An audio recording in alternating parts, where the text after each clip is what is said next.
देखो कैसा नाच पे पैर उठता है।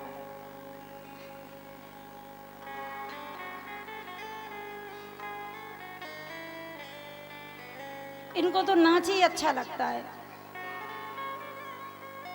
और ठाकुर जी के लिए नच लो तो अच्छा ही है, नचोगी नहीं तो 84 लाख योनि में नचना पड़ेगा।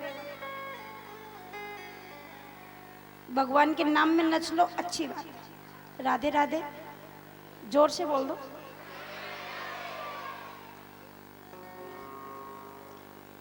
तो इस प्रकार भगवान श्री कृष्ण ने यहाँ पर वो ब्राह्मणों की पत्नियां भोजन लेके आई और ठाकुर जी को लाकर अपनी गोद में बिठाकर भगवान को भोजन कराया।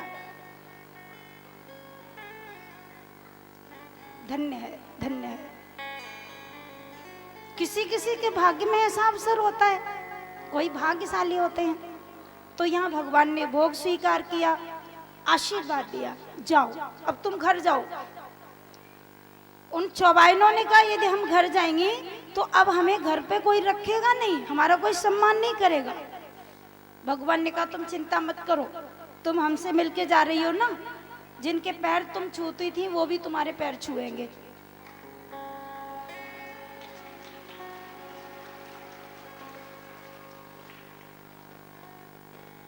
वो लोग जो बैठे थे ना, वो यज्ञ कर रहे थे, स्वाहा स्वाहा स्वाहा, और ग्वाल वाल भोजन मांगते रहे। मना कर दिया, बड़े आए भोजन वाले, अभी यज्ञ देवता का भोग नहीं लगा, तुम्हें भोजन दे दें।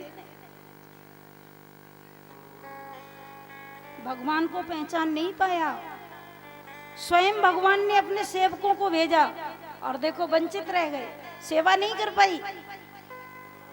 ऐसा ही होता है, जिसके ऊपर कृपा नहीं विशेष कृपा होती है उसी को ही अवसर मिलता है। लेकिन उनकी चौबाइनों ने वो अवसर ले लिया। अब जैसे ही चौबाइनें वहां से चली ना तो वो स्वाहा स्वाहा, और वो इशारा कर रहे हैं कहाँ जा रही हो। स्वाहा भी कर रहे हैं, इशारा भी कर रहे हैं। अब वो जानती थी कि ये बीच यज्ञ में बोल नहीं पाएंगे, तो चौबाइनों ने कह दिया बैठे रहो, चली। सब ऐसे दिखा के चली गई। अब उठेंगे तो यज्ञ खराब होगा, अधूरा यज्ञ नहीं छोड़ना चाहिए, सब चली गई। अब भगवान से मिलके आई, भगवान से जब मिलके आई तो जो उनके चौवे थे ना, उन्होंने चरणों में गिर के दंडवत प्रणाम किया, बोले अब तुम मेरी पत्नी नहीं हो, तुम मेरी गुरु बन गई, तुम मेरी भगवान बन गई। कम से कम मुझे उसका दर्शन नहीं हुआ, तुमने दर्शन कर लिया तो भी मैं धन्य हो गया। कितना सुंदर संदेश है। तो यहां सुखदेव भगवान कहते हैं राजा परीक्षित, अब इसके बाद में गोवर्धन पूजा, देखिए 10 मिनट के अंदर गोवर्धन पूजा करेंगे। उसके बाद गोवर्धन का प्रसंग आप लोग कल श्रवण करेंगे। अभी बस पूजा होगी गिरिराज भगवान की।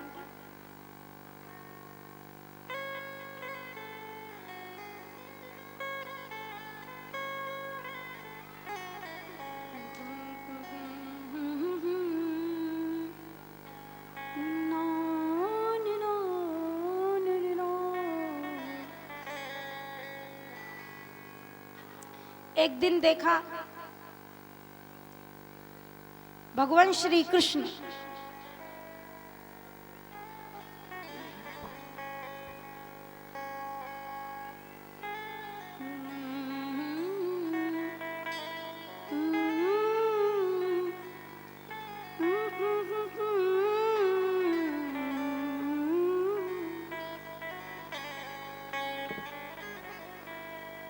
एक दिन मैया बहुत सुंदर भोजन पकवान मिष्ठान बना रही। ध्यान देना, देखो आप लोग भोजन बनाती हो, स्नान करके भोजन बनाया करो। ध्यान देना, बिना नहाए भोजन मत बनाना, और भोजन बनाओ शुद्ध, उसके बाद ठाकुर जी का भोग लगाओ। कल भी मैंने बताया था। कई माताएं तो इतनी अच्छी होती हैं, भोजन बनाते बनाते नमक डालना भूल गई, डाला कि नहीं डाला तो पहले ही चख लेंगी। अब उन्हें ध्यान रहा नहीं तो चख लिया। अब तुमने चख लिया तो ठाकुर जी क्या खाएंगे? जैसा है ठाकुर जी को समर्पित कर दो। और मैं कहती हूं यदि नमक नहीं डाला, ठाकुर का भोग लग गया, अपने आप नमक हो जाएगा, सारा भोजन स्वादिष्ट हो जाएगा। एक बार करके तो देखो।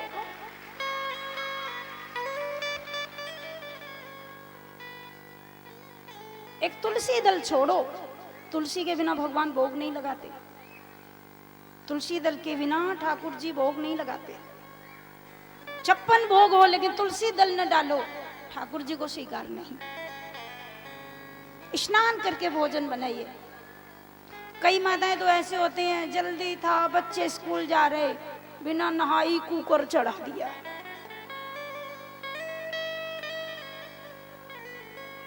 अब कुकर तो कुकर। एक बात कहूं, समय तो हो गया, बात कहने का समय नहीं रहा। तुम्हारी रसोई घर में 5 भूत हैं, और जब तक 5 भूत नहीं निकालोगे,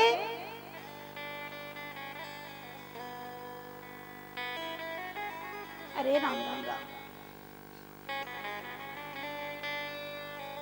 स्वस्थ रहना चाहते हो, बीमार नहीं रहना चाहते, तो भजन और भोजन 2 चीजों को संभालो।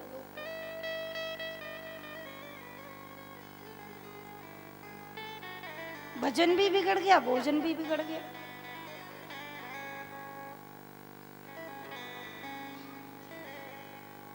भजन बिगड़ा है कि नहीं बिगड़ा? बिगड़ा है। भजन का कोई नियम नहीं, और भोजन भी बिगड़ा है। पहले के लोग देखो चन्ना की रोटी खाते, मट्ठा पीते, मस्त रहते। आज कूड़ा खाते हैं, कूड़ा, भूसा, शादियों में बफर। बफर क्या होता है? कोई पशु मर जाता है तो गीत कैसे पढ़ते हैं, वही बफर है।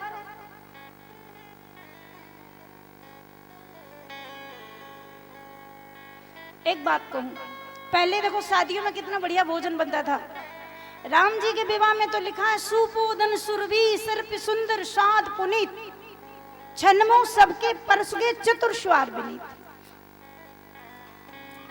भगवान श्री राम के विवाह में दाल भात ऐसा वर्णन आया है, और गाय का घी, शुद्ध गाय का घी परोसा गया, और दाल भात।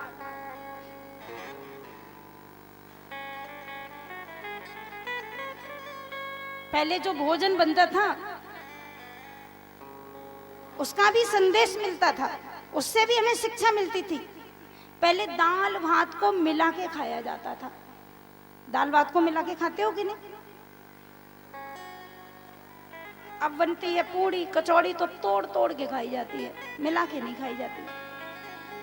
तो जो दाल भात खाते थे, बराती लोग दाल भात मिला के खाते थे, कितना सुंदर संदेश है। दो आत्माएं जब मिलती हैं, वर और कन्या, दोनों को मिलाने के संयोग का ही नाम विवाह है। तो दाल भात मिला के खाया जाता है। जीवन में तालमेल रहेगा, कभी बिगड़ेगी नहीं, दाम्पत्य जीवन में सुगंधी रहेगी।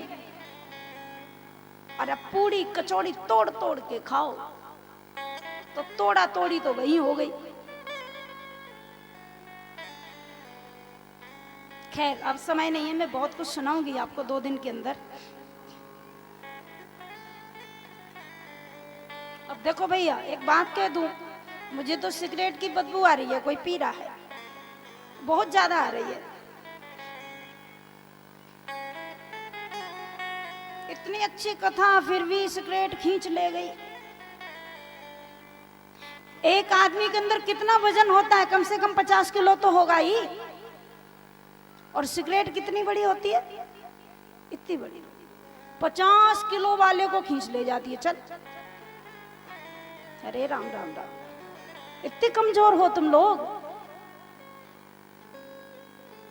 इतनी सी सिगरेट, 1.5 इंच की, 2 इंच की, खींच ले गई 50 किलो 60 किलो को ले गई। आजा, यही तो है।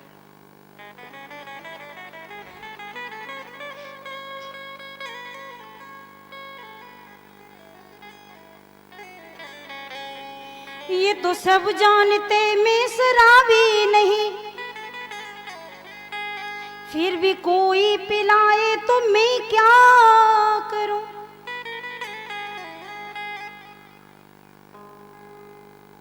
ये तो सब जानते मैं शराबी नहीं, फिर भी कोई पिलाए तो मैं क्या करूं।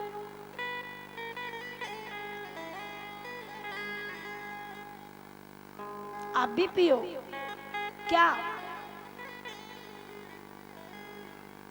जाम पर जाम पीने से क्या फायदा, रात पी लो सुबह में उतर जाएगी। पी लो रे भैया कृष्ण भक्ति का रस, जिंदगी भैया तेरी सुधर जाएगी।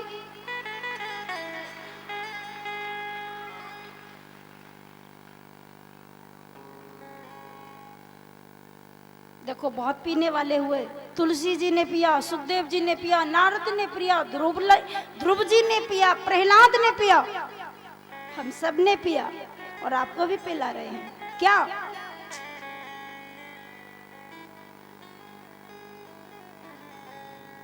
ये तो सब जानते मैं शराबी नहीं, फिर भी कोई पिलाए तो मैं क्या करूं।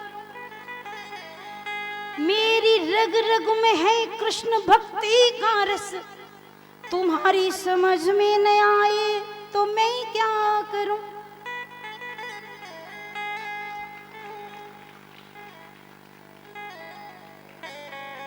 मुझे सुखदेव पिलाए तो मैं क्या करूं, बाबा तुलसी पिलाए तो मैं क्या करूं।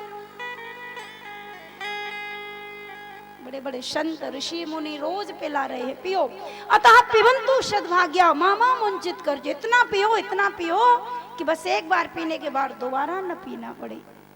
कितना सुंदर है ये अमृत, जिसको पीने से संसार में दोबारा फिर नहीं आना पड़ेगा। राधे राधे। तो मैं निवेदन कर रही थी कि स्नान ध्यान करके भोजन बनाइए, अच्छी बात है। और देखो रसोई घर में चप्पल पहन के नहीं जाना चाहिए, ध्यान रखना, चप्पल मत पहनिए।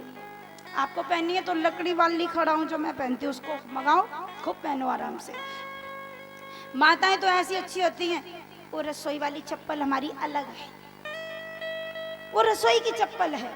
अरे राम राम, रसोई की भी चप्पल होती है कोई? वो भोजन गृह है, वो रसोई घर है, वो मंदिर है तुम्हारा, ठाकुर जी का भोग है, उसमें शुद्धि से जाइए। तो यहाँ यशोदा मैया भोजन बना रही है, बहुत सुंदर भोजन, मिष्ठान पकवान 56 भोग बना रही है। भगवान श्री कृष्ण रसोई घर में गए, उन्होंने देखा बहुत अच्छी खुशबू आ रही है, मैया के पास गए, मैया मैया मैया तू कहाँ बना रही है? भगवान ने देखा पकोड़े मकोड़े दही बड़े पूड़ी सब कुछ बन रहा है। ठाकुर जी ने कहा मैया ओहो तेने पकोड़ी बनाई, मोकू ना दई, मोकू भूख लग रही है, पकोड़ी दे दे। यशोदा बोली लाला आज तो जय जय को भूख लगेगा, आज ना दी जाएगी तो। भगवान जबरदस्ती लेने लगे, मैया बोली दारी के कान पक जावेंगे, जय जय को भोग ना लगाएगो, वैसे ही खा लेगो तो। आज तो जय जय को भोग लगेगो। ठाकुर जी को लगा ये मुझसे बड़ा जय जय कौन आ गया, सबका तो जय जय मैं ही हूं। भगवान ने पूछा मैया ये जय जय कौन है? यशोदा ने कहा मुझे तो बताने का समय नहीं, बाबा से पूछ ले। बाबा से पूछा कृष्ण ने, बाबा मैया से मैंने पकौड़ी मांगी, वाने दही ना मोते कही जय जय को भोग लगेगो, बाबा ये जय जय कौन है? नंद बाबा ने सुंदर जवाब दिया।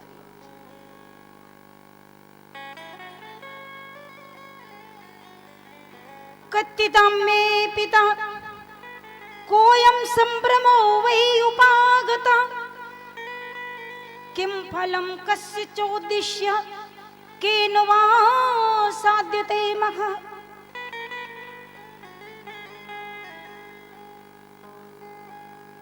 बाबा ये जय जय कौन है, इसकी पूजा करने से क्या होगा?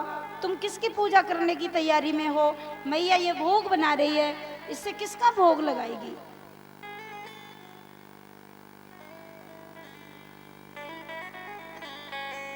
पर्जन्यो भगवान निद्रो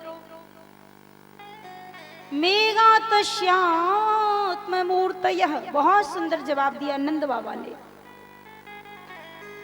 पर्जन्यो भगवान निद्रो मेघातस्यात्ममूर्तयः ते विवर्षन्ति भूतानां प्रीडनं जीवनं पयः। बेटा इंद्र है ना, इंद्र की पूजा हम लोग करते हैं। बोले बाबा इंद्र क्या करेगा? अरे नहीं, हम लोग देखो यज्ञ करते हैं और यज्ञ करके देवता प्रसन्न होते हैं। तो देवताओं का राजा इंद्र है, जब वो प्रसन्न होता है तो बारिश करता है, और जब वर्षा होती है तो हमारी कृषि होती है, खेती होती है, धन धान्य पैदा होता है, उससे हमारी जीविका चलती है। हम लोग वैश्य हैं ना, इसलिए हमको हर वर्ष यज्ञ करना पड़ता है इंद्र की प्रसन्नता के लिए।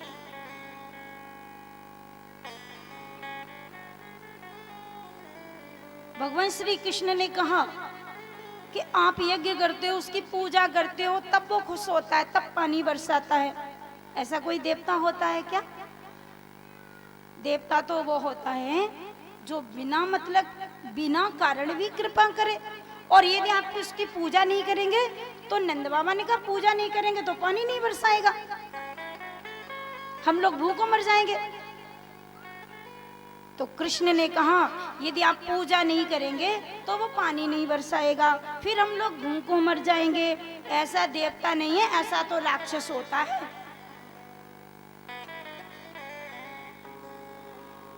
उसकी पूजा करें तब पानी बरसाए, ऐसा कहीं देवता नहीं होता। अरे बाबा तुम्हें नहीं पता है, हमारे गिरिराज महाराज है ना, वो तो बिना कारण दया करने वाले हैं।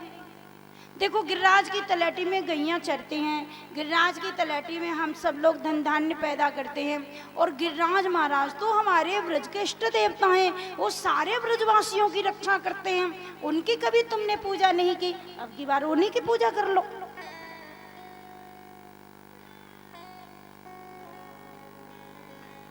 नंद बाबा ने कहा बेटा गिरिराज की पूजा कर लेंगे तो इंद्र रिसा जावेगो, गुस्सा करेगो, क्रोध करेगो, फिर वो हम लोगों के ऊपर कछु संकट आ जा सके और कछु उत्पात मचावेगो, तो बस संकट से हमारी कौन रक्षा करेगो। भगवान ने कहा आप चिंता मत करो, पूजा करो। समझा दिया।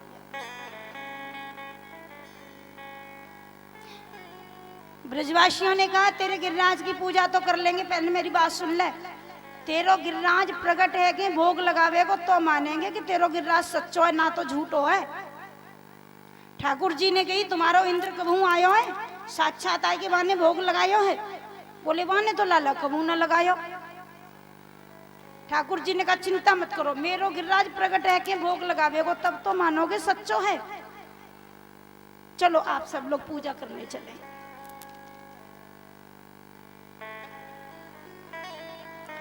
तो सब ब्रजवासी तैयार हुए, गोपियां तैयार हुई, सुंदर सुंदर लहंगा पहने, सुंदर वस्त्र आभूषण धारण किए और मिष्ठान पकवान सब बना करके गिरिराज की पूजा के लिए चले गए। कृष्ण भगवान ने कहा आगे आगे मैं, पीछे ब्रजवासी, और सब लोग चलेंगे गिरिराज की पूजा करने के लिए। तो आज गिरिराज भगवान के पास में आए और देखिए गिरिराज का पूजन हुआ।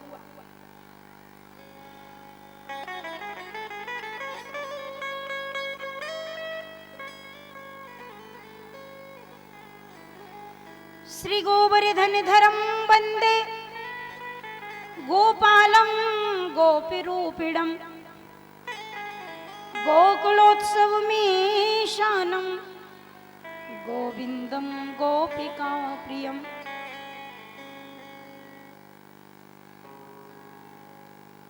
आज गिरिराज भगवान के पास जब सभी आए ब्रजवासी, और इधर भगवान श्री कृष्ण आगे आगे ब्रजवासी पीछे, आइए हम लोग भी चलें गिरिराज की पूजा करने के लिए।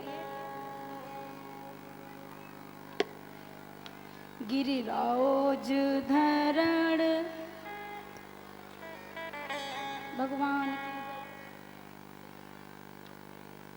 श्री गिरिराज धरण में तो तेरी शरण, गिरिराज धरण मैं तो तेरी शरण, गिरिराज धरण मैं तो तेरी शरण।